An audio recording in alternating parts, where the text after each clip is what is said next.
Pai nosso, que estás no céu, santificado seja o teu nome.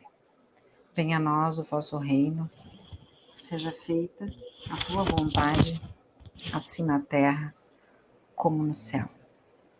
O pão nosso de cada dia nos dai hoje, perdoai as nossas ofensas, assim como nós perdoamos aqueles que nos têm ofendido, e não nos deixeis cair em tentação, e livrai-nos de todo mal. Pai, te peço permissão para começarmos o nosso grupo de estudos, e que sejam bem-vindos todos os amigos do plano espiritual que aqui se fazem presente. Que assim seja.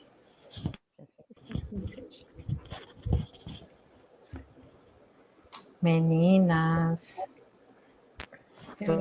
Pronto.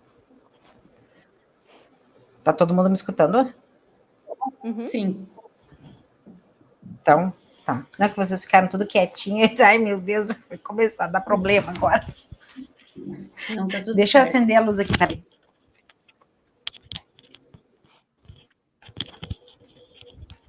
Pronto, agora ficou melhor. Como é que foi o final de semana de vocês? Ai, bem Tudo bem. tranquilo, graças a Deus. Eu vim do veterinário agora há pouco. Getúlio está doente. Sério? Uhum. Tomou vermífugo ontem e começou a passar mal. Aí fez teste de FeLV, FIV, deu negativo. Aí o médico plantonista aqui de Tramandaí disse que ele pode estar com uns linfonodos inchados, que ele está com um tumor. Eu disse, como assim? Se ele não testou positivo para FeLV, como é que vai? Um tumor de ontem para hoje. Eu tinha uma reação que pode ter sido da medicação. Não, porque acredito que não. Bom, enfim, tá tirado num canto. Amanhã eu vou levar ele na veterinária dele. É só para 220 um raio-x, mais um teste de 120, mais uma consulta, aí R$520 assim, só para... Isso, rapidinho, né?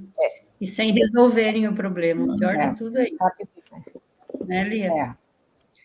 Eu sei, já passei por isso. Vamos ver o que acontece. Vai ficar bom. Vai ficar bom. Então, meninas, alguém leu o livro? Alguém leu o texto? Posso começar hoje. Não, eu tô perguntando se alguém leu antecipadamente. O Santo Desiludido, não.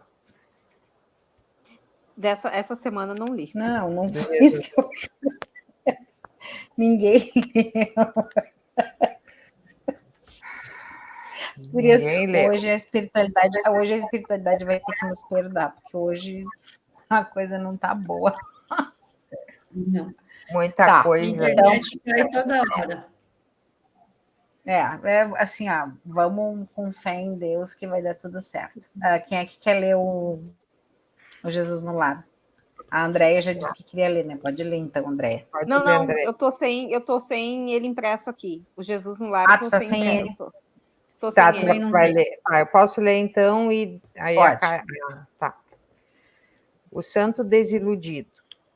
Inclinara-se a palestra no lar humilde de Carnafaum para os assuntos alusivos à devoção, quando o mestre narrou com significativo tom de voz.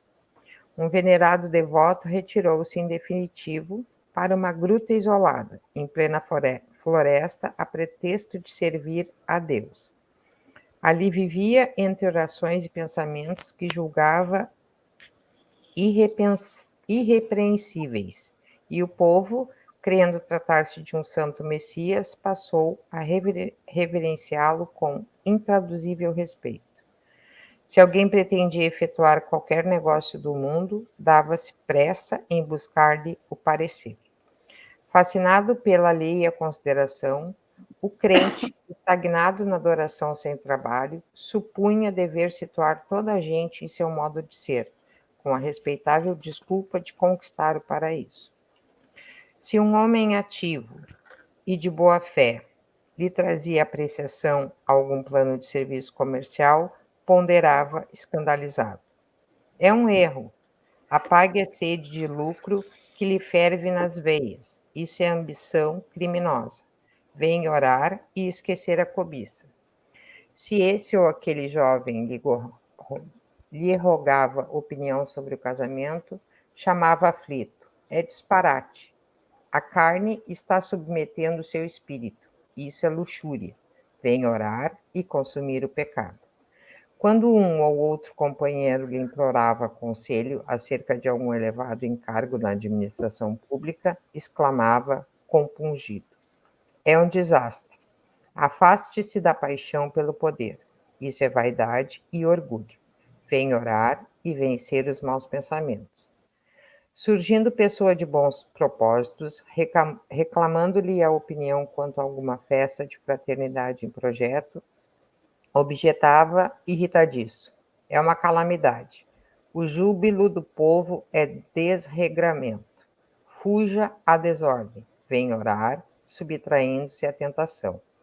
E assim, cada consulente, em vista da imensa autoridade que o santo desfrutava, entristecia-se de maneira irremediável e passava a partilhar os ócios na soledade, em absoluta paralisia da alma. O tempo, todavia, que tudo transforma, trouxe ao preguiçoso adorador a morte do corpo físico. Todos os seguidores dele o julgaram arrebatado ao céu, e ele mesmo acreditou que, do sepulcro, seguiria direto ao paraíso. Com inexcedível assombro, porém, foi conduzido por forças das trevas a terrível purgatório de assassinos. Em pranto desesperado, indagou, à vista de semelhante inesperada aflição, dos motivos que lhe haviam sitiado ao espírito em tão pavoroso e infernal torvelinho, sendo esclarecido que, se não for homicida vulgar na terra, era ali identificado como matador da coragem e da esperança em centenas de irmãos em humanidade.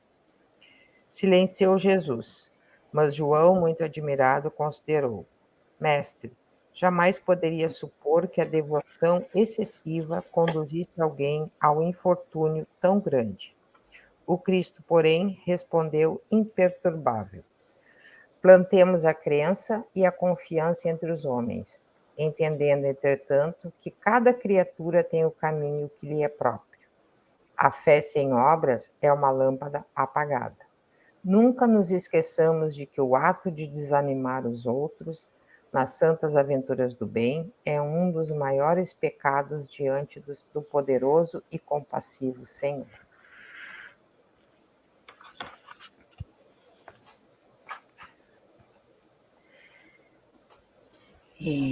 Algum comentário? Essa última frase aí matou tudo. Até às vezes quando a gente tem dúvidas, né, gurias? Quando alguém, às vezes alguém pode... Lê essa última frase aí, Elia. A frase de Jesus, por favor. Plantemos a crença e a confiança entre os homens, entendendo, entretanto, que cada criatura tem o caminho que lhe é próprio. A fé sem obras é uma lâmpada apagada. Nunca nos esqueçamos de que o ato de desanimar os outros nas santas aventuras do bem é um dos maiores pecados diante do poderoso e compassivo Senhor. É o ato de desanimar, é isso que me chamou a atenção. O ato de desanimar às vezes a gente mesmo se desanima. Sim. E às vezes a gente escuta dos outros a mesma coisa. Às vezes não são nem palavras, às vezes são atitudes das pessoas, que a gente sente que são, parece que é para desanimar a gente. Mas eu penso assim, às vezes, hoje é bem isso aí, assim, hoje eu estou passando por isso. Mas assim, eu sei que tem alguma coisa que movimenta por trás, né? Que tem a espiritualidade que às vezes não quer que aconteça.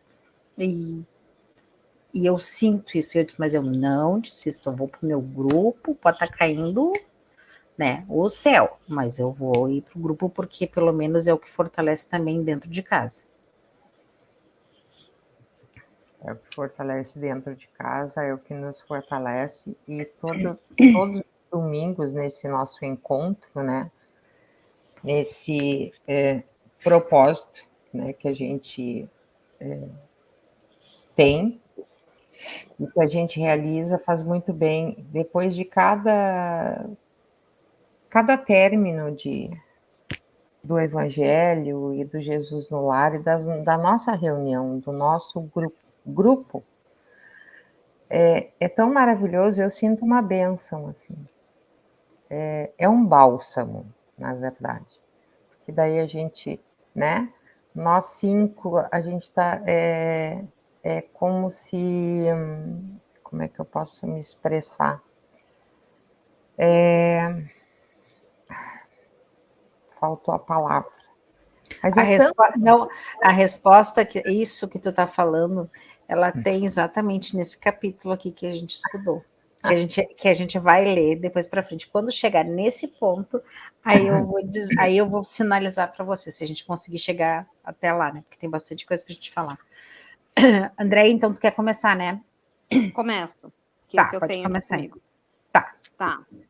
A gente tinha parado ali na progressão dos mundos, né? Isso. Tá. O progresso é uma das leis da natureza. Todos os seres da criação, animados e inanimados, a ele estão submetidos pela bondade de Deus, que quer que tudo engrandeça e prospere. A própria destruição, que parece aos homens o termo das coisas, não é senão um meio de atingir pela transformação um estado mais perfeito, porque tudo morre para renascer, e coisa alguma se torna em nada. Gurias, só... Peraí, só um pouquinho, André, deixa eu só falar uma coisa. Quando eu li isso aí, sabe o que eu me lembrei? Eu me lembrei exatamente de uma fênix. Uhum. A fênix, ela morre, né? E renasce das cinzas. É exatamente assim que eu vejo o nosso grupo, assim, todas nós, ou quem mais que venha fazer parte no futuro. Mas é assim, nós somos fênix renascidas, né? É bem verdade. Uhum. Pode continuar.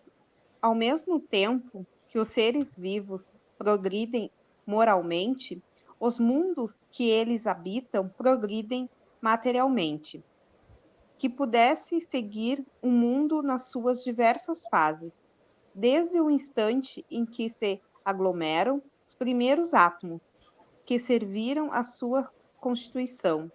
Vê-lo ia percorrer uma escala incessantemente progressiva, mas por graus insensíveis a cada geração, e oferece aos seus habitantes uma morada mais agradável, à medida que estes avançam eles mesmos na senda do progresso.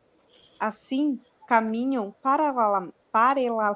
paralelamente o progresso do homem e dos animais, seus auxiliares, dos vegetais e da habitação, porque nada é estacionário na natureza. Quanto esta ideia é grande e digna da majestade do Criador, e ao contrário, quando é pequena, é indigna do seu poder, aquela que concentra sua solitude, a sua providência sobre o imperceptível grão de areia da terra, e restringe a humanidade a alguns homens que habitam.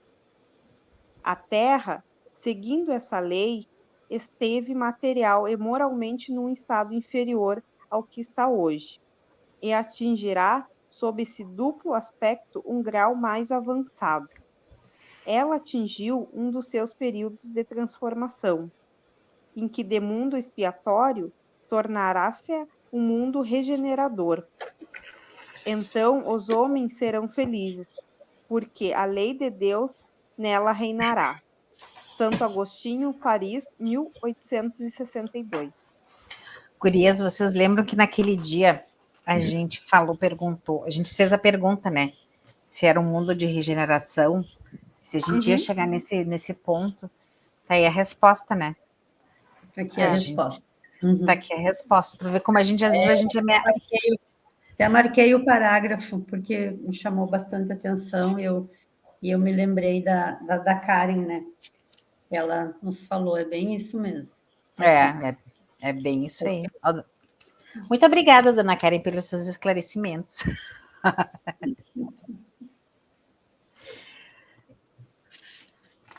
Tá, quem é que quer começar? Quero que estejamos todos juntos lá nesse mundo maravilhoso de regeneração. Claro que vai. Com certeza. Não tem a menor dúvida quanto a isso, até porque eu já falei, né? Isso já diz mais lá na frente, depois quando nós chegar para ler, aí eu vou bater nesse martelo aí. Quem quer começar? É o capítulo 4? Sim. Posso ler? Tá, cada um, então vamos fazer assim, cada um lê um pouquinho, pode ser? Lê um pouquinho, pode. Tá, então tá, vamos lá. Ninguém pode ver o reino de Deus se não nascer de novo. Ressurreição e reencarnação. A reencarnação fortalece os laços de família, enquanto que o princípio da existência única os desfaz. Instruções dos espíritos, limites da encarnação, necessidade da encarnação. A encarnação é um castigo? 1. Vindo então Jesus para perto da cidade de Cesareia de Filipe, perguntou aos seus discípulos: O que dizem os homens a meu respeito? Quem eles acham que eu sou? E os discípulos responderam: Uns dizem que o Senhor é João Batista, outros dizem que é Elias, e outros dizem ainda que é Jeremias ou algum dos profetas, Isaías, Ezequiel ou Daniel. Então Jesus perguntou aos seus discípulos: E vocês, quem acham que eu sou? Simão Pedro, tomando a palavra, respondeu: O Senhor é o Cristo, Filho vivo de Deus. E Jesus disse: Bem-aventurado é você, Simão Pedro, filho de Jonas, porque não foi a carne nem o sangue que lhe revelaram assim, mas sim meu Pai que estás no céu. Mateus 16, 13 a 17, Marcos 8, 27 a 29.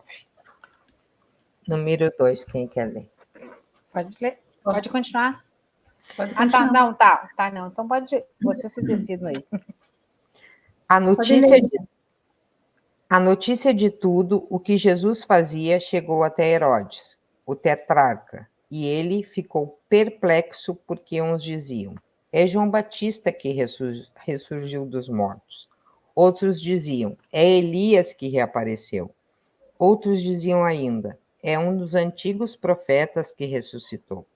Herodes então disse: Eu mandei degolar João Batista. Quem é este então, de quem eu ouço falar semelhantes coisas?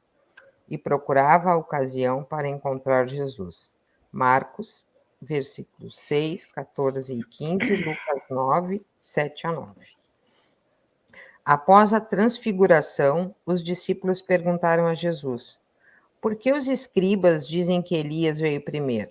E Jesus, esclarecendo, respondeu: É certo que Elias voltará e restabelecerá todas as coisas, mas na verdade eu digo a vocês: Elias já voltou reencarnado como João Batista. E os escribas não o reconheceram e fizeram com ele tudo quanto quiseram.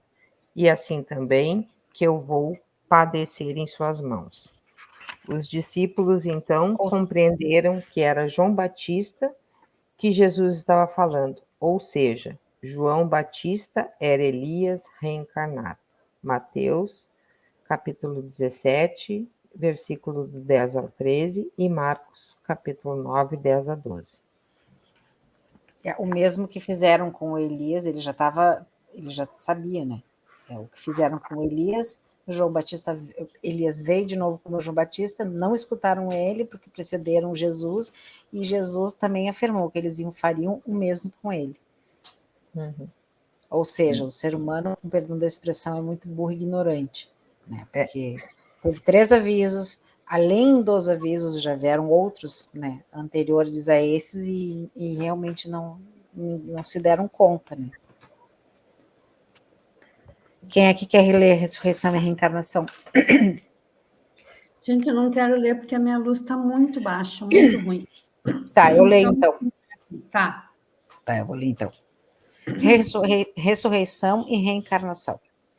A reencarnação fazia parte dos dogmas judaicos sob o nome de ressurreição. Somente os saduceus, que pensavam que tudo acabava com a morte, não acreditavam nela. As ideias dos judeus sobre esse assunto e sobre muitos outros não estavam claramente definidas, pois apenas tinham noções vagas e incompletas sobre a alma e sua ligação com o corpo. Acreditavam que um homem que viveu podia reviver sem entender, entretanto, de que modo isso podia acontecer. Designavam pela palavra ressurreição o que o Espiritismo chama mais apropriadamente de reencarnação. De fato, a ressurreição supõe um retorno à vida do corpo que está morto, o que a ciência demonstra ser materialmente impossível, porque os elementos deste corpo estão desde há muito tempo desintegrados na natureza. A reencarnação é o retorno da alma ou espírito à vida corporal, mas em um outro corpo, formado novamente para ele, e que não tem nada em comum com o que se desintegrou. A palavra ressurreição podia assim se aplicar a Lázaro, mas não a Elias, nem aos outros profetas. Se, portanto, conforme se acreditava, João Batista era Elias, o corpo de João não podia ser o de Elias, porque João tinha sido visto desde criança e sabia-se quem era seu pai e sua mãe. João, portanto, podia ser Elias, reencarnado, mas não ressuscitado. Algum comentário quanto a isso, Gurias? Alguma dúvida quanto a isso? Tranquilo para mim. Mas você vê como é que é, né? Eles acreditavam na ressurreição, ou seja, na ressurreição, na reencarnação, né? Para eles na época era a ressurreição, mas eles não sabiam como funcionava, né? Eles já tinham isso com eles, né? Confundiam o corpo com o espírito, né? Exatamente, porque eles achavam que iam voltar, e isso é muito do que ainda se fala, alguns se falam ainda hoje, né? Que todos vão morrer e os mortos vão ressuscitar, né? Na verdade, eles não vão ressuscitar, né? Eles estão reencarnando. Tá, vou continuar então. Ora, havia um homem dentre os fariseus chamado Nicodemos, senador dos judeus, que veio à noite encontrar Jesus e lhe disse: Mestre, sabemos que vieste da parte de Deus para nos instruir como um doutor, pois ninguém poderia fazer os milagres que fazes se Deus não estivesse com ele. Jesus respondeu: em verdade vos digo, ninguém pode ver o reino de Deus se não nascer de novo. Nicodemos perguntou a Jesus: como pode nascer um homem que já está velho? Pode ele entrar no ventre de sua mãe para nascer uma segunda vez? Jesus respondeu: em verdade vos digo, se um homem não renascer da água e do espírito, não pode entrar no reino de Deus. O que nasceu da carne é carne, o que nasceu do espírito é espírito. Não vos espanteis se vos digo que é preciso que nasçais de novo. O espírito sopra onde quer e escutais sua voz, mas não sabeis de onde ele vem, nem para onde vai. Ocorre o mesmo com todo homem que é nascido do espírito. Nicodemos perguntou: como isso pode acontecer? Jesus lhe disse: sois mestre em Israel e ignorais essas coisas. Em verdade vos digo que apenas dizemos o que sabemos e que apenas damos testemunho do que vimos. E, entretanto, não recebeis nosso testemunho, mas se não acreditais quando vos falo de coisas terrenas, como acreditareis quando vos falar das coisas do céu? João, capítulo 3, versículo 1 a 12. Gurias, até separei assim, vocês já tinham ouvido falar no Nicodemos? Não. Já? Não? Eu tô tentando... Quem que era? Eu já ouvi falar do Nicodemos. Tá, assim, ó, o Nicodemos, ele é senador, como se fosse um governador, assim, na época de Jesus. Ele era judeu também, acreditava, né, em Cristo, mas ele tinha algumas dúvidas e por isso que foi numa noite que ele foi perguntar. Né? Aí eu até botei aqui, ó. Onde é que tá aqui? Quem era Nicodemos? Eu vou ler rapidinho para vocês, tá? Nicodemos pertencia a um grupo de judeus chamado de fariseus. Mesmo muitos fariseus não acreditando que Jesus tivesse sido enviado pelo Pai Celestial, Nicodemos acreditava por causa dos milagres que Jesus fazia. Era membro do Sinédrio, a palavra grega utilizada para descrever a posição de Nicodemos é arcon, que significava governador. Termo muito usado como uma espécie de título para os integrantes do Sinédrio.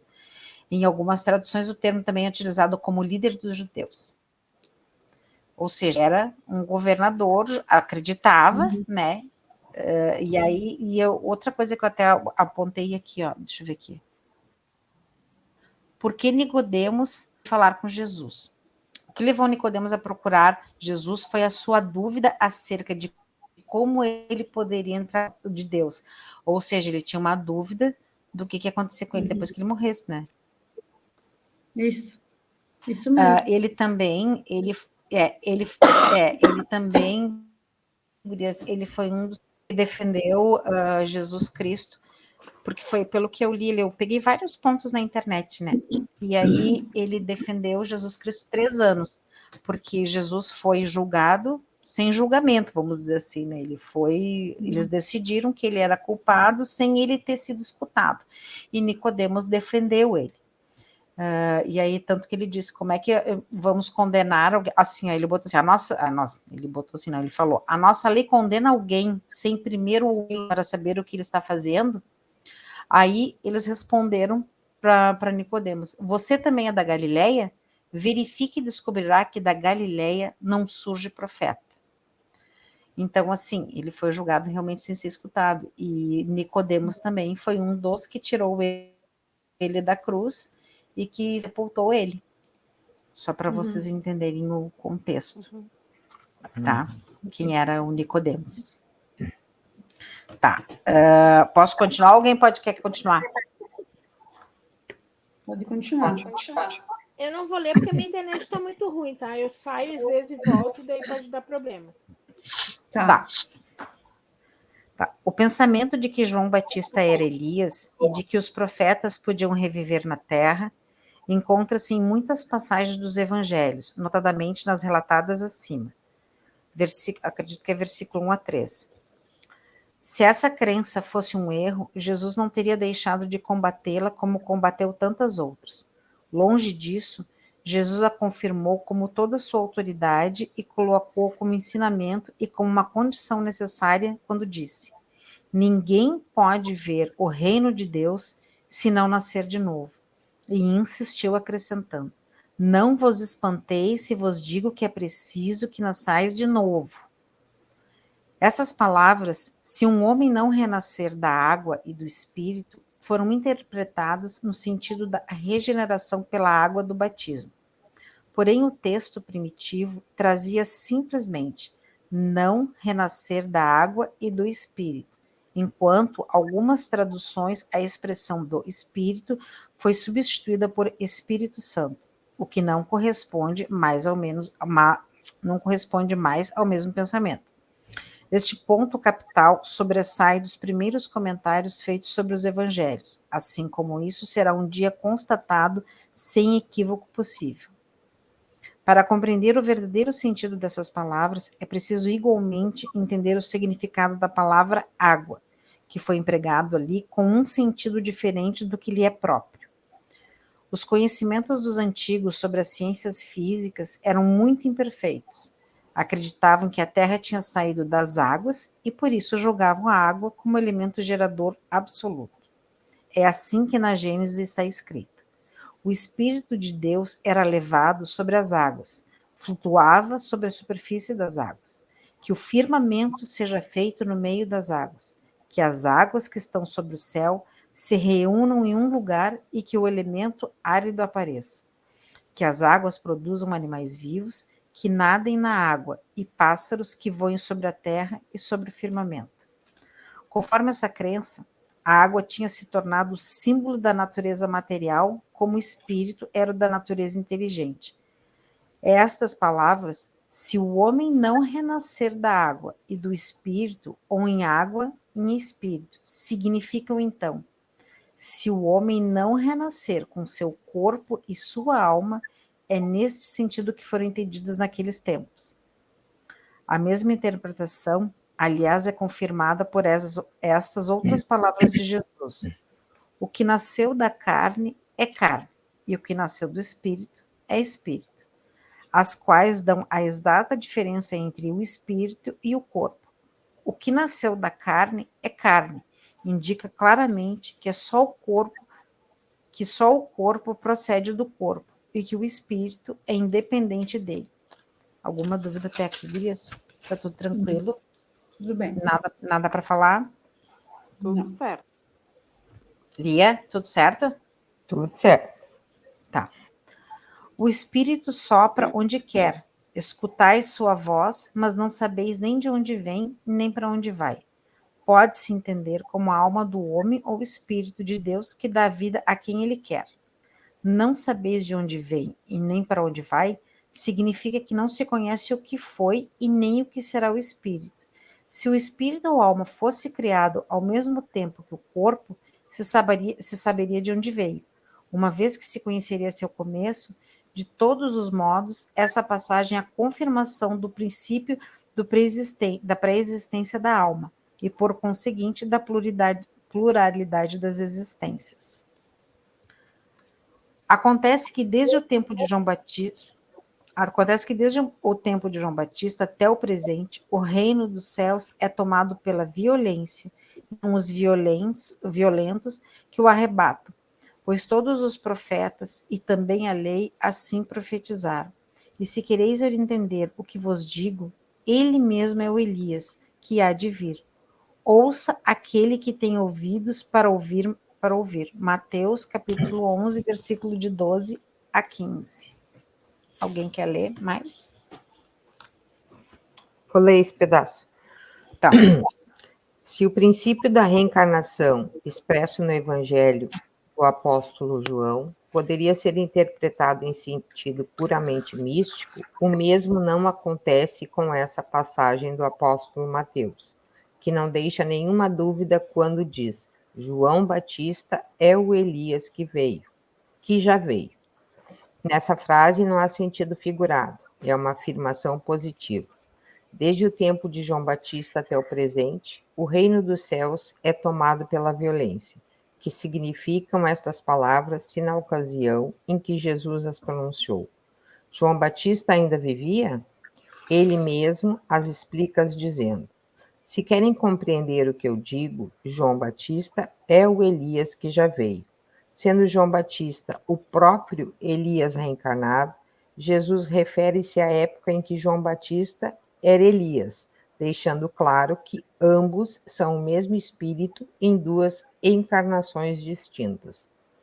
Até hoje, o reino dos céus é tomado pela violência.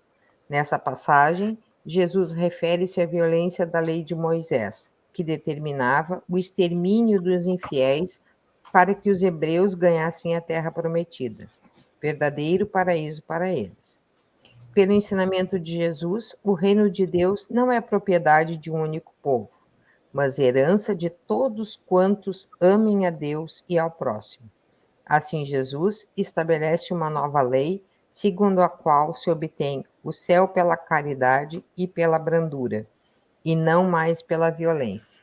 Espera aí só um pouquinho.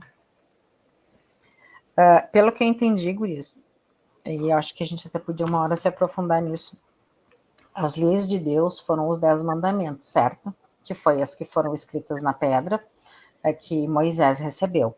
Quando Moisés desceu, foi do Monte Sinai, ele viu o povo dele completamente enlouquecido, que eles adoravam um cordeiro, se eu não me engano, né? Então, eles criaram leis, eles tiveram que criar outras leis para que fosse a coisa mais rígida, né? E aí, por isso que são essas leis violentas que eles falam. Que aí seriam os infiéis, seriam mortos, né? Pode continuar, Liamara. Depois, Jesus acrescenta: que ouça aquele que tem ouvidos para ouvir. Essas palavras foram muitas vezes repetidas por Jesus, pois ele sabia que nem todos tinham condições de compreender que João Batista era Elias reencarnado. O conhecimento espiritual naquela época ainda era muito pequeno e somente alguns poderiam compreender certas verdades. Aqueles do seu povo que morreram viverão de novo. Os que estavam mortos ao meu redor ressuscitarão. Despertem do seu sono e cantem louvores a Deus. Vocês que habitam no pó, pois o orvalho que cai sobre todos é um orvalho de luz. E porque vocês arruinarão a terra e o reino dos gigantes. Isaías, capítulo 26, versículo 19. Essa passagem do profeta Isaías, aqueles do seu povo que morreram viverão de novo, é também muito clara sobre a sobrevivência do espírito após a morte. Se após a morte os espíritos fossem levados a um lugar e lá permanecessem para sempre, o profeta teria dito: ainda vivem. Porém, ao dizer que viverão de novo, significa que terão que voltar a viver, e isto só pode ser pela reencarnação. Se o ensinamento do profeta Isaías, viverão de novo, fosse entendido no sentido de que o espírito não precisa reencarnar, ele seria um contrassenso, pois ao não reencarnar, o espírito teria sua vida interrompida. Entendendo o ensinamento, viverão de novo, como a necessidade de que o espírito possui de reencarnar, o profeta, além de colocar um fim ao princípio das penas eternas, ainda afirma que todos os que estão mortos reviverão, o que oportuniza ao espírito a sua recuperação moral através das sucessivas reencarnações. Que interessante isso. É bem como, então, digamos, os nossos amados, né? Que vieram e ficaram pouco tempo, a Isabela, menor tempo, né? E os outros todos jovens, na verdade, né? Mas a Isabela melhor. Então, ela veio, né? Resgatou o que tinha que resgatar, cumpriu o que ela tinha que cumprir e foi, né? Mas não significa que ela não retornará. Exatamente. Não significa que Nicolas, Léo, Érica, Maninho não retornarão. Com certeza. Que isso eu ainda não entendo muito bem, mas eles, segundo os filmes que eu assisto e tal, eles têm, lá na espiritualidade, eles podem querer ou não reencarnar? Podem. Eu estava até lendo um pedacinho do trecho do livro que eu estou lendo, acho que 3 livros do Gabriel ao mesmo tempo. Aí, às vezes, eu confundo os assuntos, né? Mas ele fala que é o livro sobre mediunidade, é o vermelho.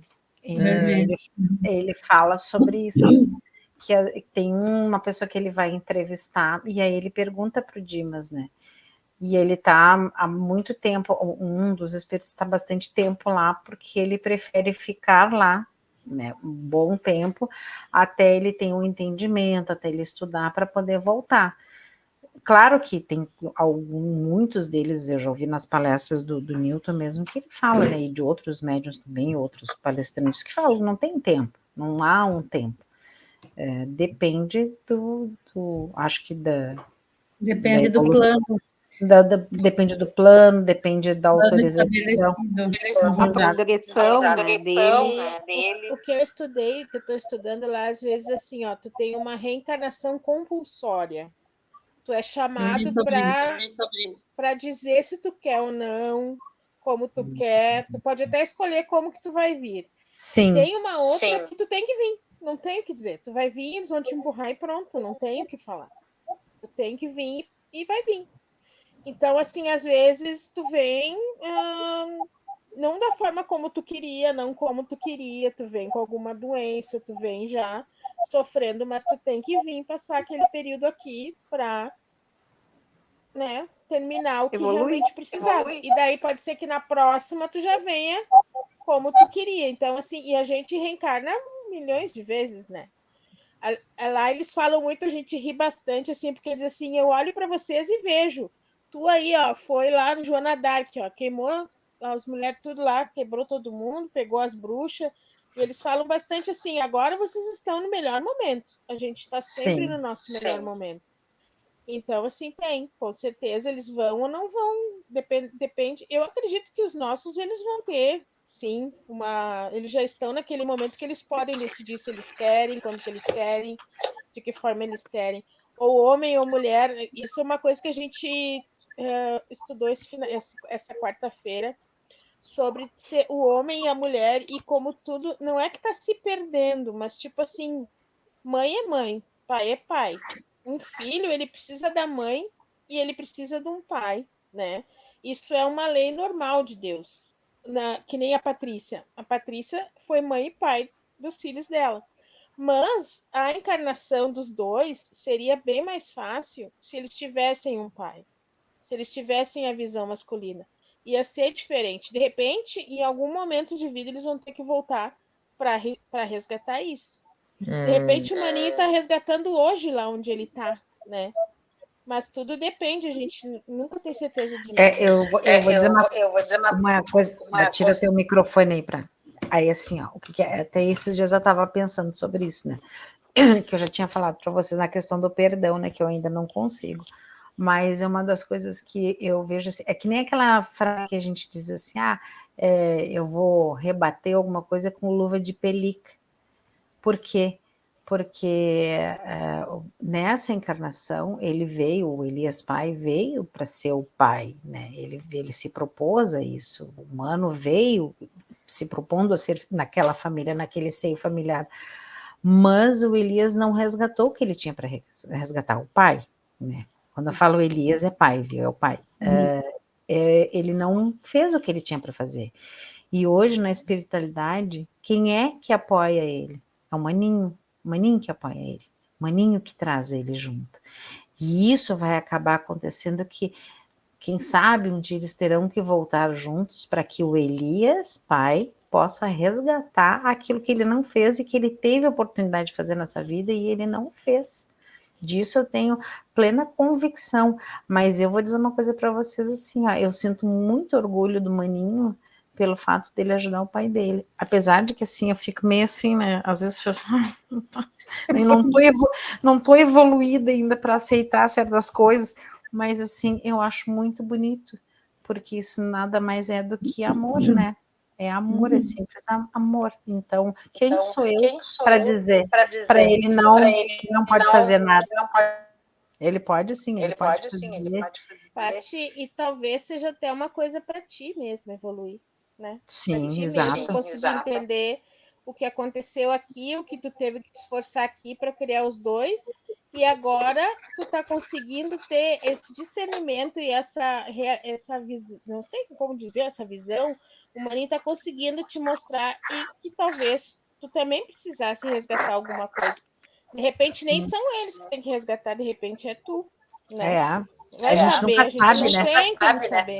Exatamente. Daqui a pouco tu, numa outra encarnação, foi tudo ao contrário do que está acontecendo hoje. Então, assim, claro que é difícil, mas a gente tem que se esforçar, porque eu acho que é assim que a gente vai conseguindo evoluir cada vez mais. Muito bem colocado, dona Karen. Isso mesmo, também gostei. Tá, onde é que a gente... Que horas são agora, Gurias? Não sei.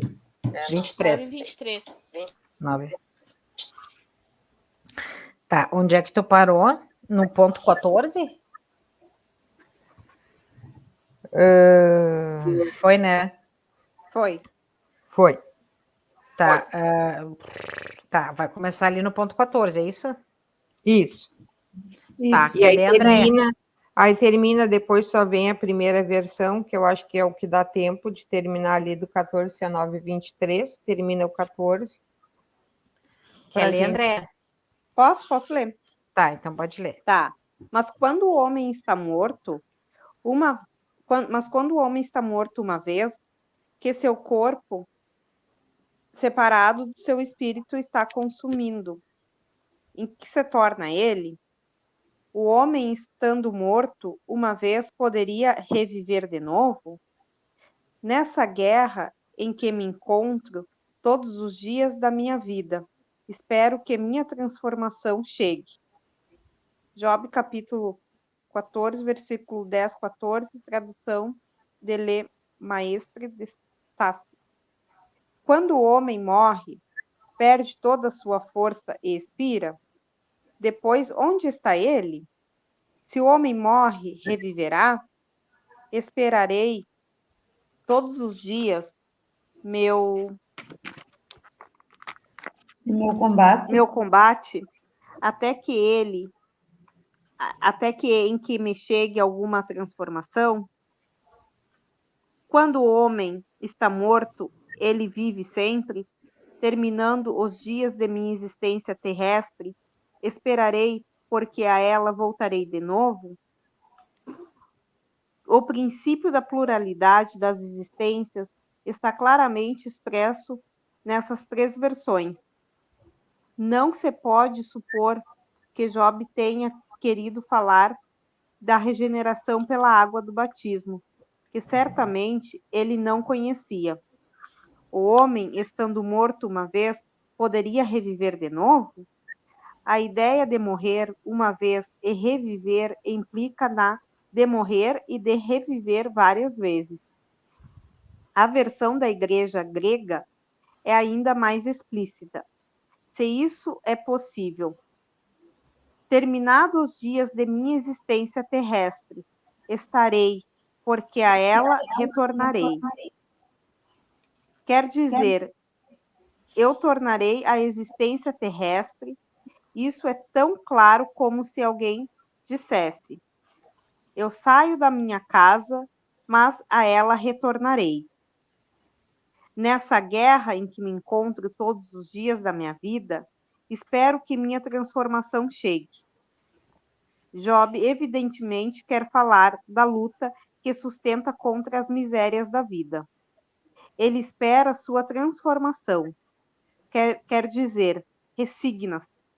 Na versão grega, eu esperarei, parece antes explicar a nova existência. Quando minha existência terrestre findar-se, eu esperarei, porque a ela retornarei. Job parece se colocar depois da sua morte, no intervalo que separa uma existência da outra, e diz que ali ele esperará o seu retorno. Não é, pois, duvidoso que, sob o nome de ressurreição, o princípio da reencarnação era uma das crenças fundamentais dos judeus, que ele foi confirmado por Jesus e pelos profetas de maneira formal. De onde se segue que negar a reencarnação é negar as palavras de Cristo. Essas palavras constituirão um dia autoridade sobre esse ponto, como sobre muitos outros, quando forem meditadas sem preconceitos. Mas a essa autoridade, do ponto de vista religioso, vem-se acrescentar do ponto de vista filosófico e das provas que resultam da observação dos fatos. Quando se quer retornar dos efeitos à causa, a reencarnação aparece como uma necessidade absoluta, como uma condição inerente à sua humanidade. Numa palavra, como uma lei natural. Ela revela por seus resultados de um modo, pode-se dizer, material, como motor escondido, se revela pelo movimento. Só ela pode dizer ao homem de onde ela vem, para onde vai, porque está sobre a terra e justificar todas as anomalias e todas as injustiças aparentes que a vida apresenta. Sem o princípio da existência da alma e da pluralidade das existências, a maior parte das máximas do Evangelho são ininteligíveis. Por isso, deram lugar às interpretações tão contraditórias a esse princípio. É a chave que lhe deve restituir seu verdadeiro sentido. Tá, agora o próximo, os laços de família, que vai ser a resposta que vocês falaram mais cedo, vai ser só para semana que vem. Ah! Ai, agora só para a próxima semana, azar de vocês. Que vão ficar em dúvida. Vão ficar tudo em dúvida. Mentira, isso é muito fácil, é só a gente ter um pouquinho de percepção que a gente consegue entender. O porquê que a gente está tudo junto aqui. Vai, ele diz ali bem claro. Mas vou deixar para semana que vem. Mas foi muito bom hoje, né, Gurias? Foi bem esclarecedor. Não esclarecedor, não. A gente já sabe de alguma coisa, a gente já sabe, já aceita, né? Mas é bom ler de novo, porque reafirma aquilo que a gente acredita, né? Não que acredita, naquilo que a gente tem fé, né? Porque acreditar é outra coisa. Acreditar, para mim, tem que ver, que nem São Tomé, né? Tem que acreditar. Como é que é ver para acreditar, né? Uma coisa assim. Não sei como é que é. Ver para crer. É. E a fé não, a fé a gente não precisa ver, né? A gente sente, sabe, no coração. Mas vocês viram que ali fala sobre o preconceito, né? Sobre a reencarnação e sobre... Eu acho que, na verdade, existe preconceito dentro... Acho não, né? Isso eu tenho certeza. Tem o próprio preconceito dentro do espiritismo, né? Junto com os espíritas, né? Existe muito preconceito.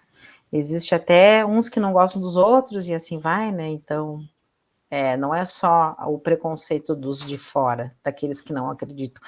Às vezes o pior preconceito é daquele do de dentro mesmo, né? Que teoricamente acredita nas mesmas coisas que tu.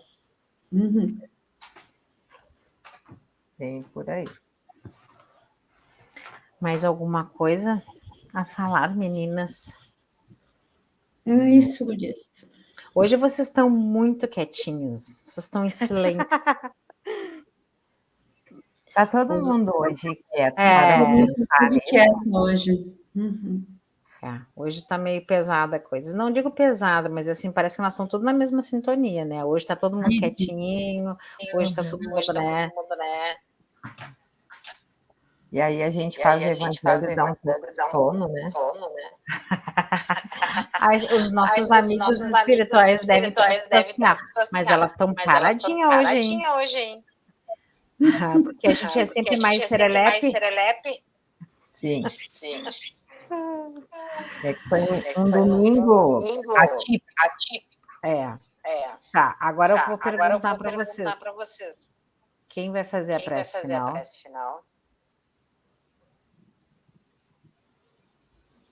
Quem? Se ninguém falar, eu vou. Muito obrigada.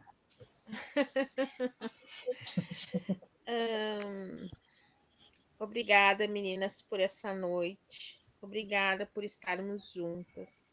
Obrigado, plano espiritual, por nos, apesar de nos mostrar alguns momentos, algumas coisas que não que as coisas não estão tão bem, né, como deveriam estar, mas que estão sempre junto com a gente. Agradeço esse momento de esclarecimento, que possamos sempre juntas estar aprendendo, levando a nossa fé e sempre nos aprimorando para que possamos juntas chegar exatamente onde devemos estar. Obrigada por tudo isso. Que assim seja. Que assim seja. Ai, que lindinha a pressa dela. Ela é uma amada, né? Somos todas. Sou. Karen, tira um pouquinho do teu volume que eu quero falar um negócio. Tá. Agora, assim, antes de terminar a gravação, que vai ser concluída com sucesso pelo esse coisinha aí que eu não sei dizer o nome, mas em todo caso, né? Mas vai ser concluída com sucesso para a gente poder dividir com a Rô Eu acho que às vezes as coisas demoram um pouquinho para acontecer, mas hoje ela vai assistir a nossa conversa, o nosso bate-papo, o nosso estudo, vai poder estudar também, e vai ser assim, se Deus quiser, todas as semanas daqui para frente vai ser assim. Como o nosso grupo é pequeno, mas é coeso, tem muito amor, muita fé, grande. e isso, hoje, o grupo de estudos é dedicado a ela. Isso mesmo. Tá Um bom? grande abraço para ela, muita fé, muita Beijo, Rô! Beijo, Beijo. Rô! Beijo, Querido. minha amada. Beijo, Rô. Saudade. Nós ainda vamos nos encontrar todas juntas, Sim, Se Deus com quiser. certeza. se Deus quiser. Então tá, agora só um pouquinho que eu vou terminar aqui, eu vou parar a gravação. Concluir.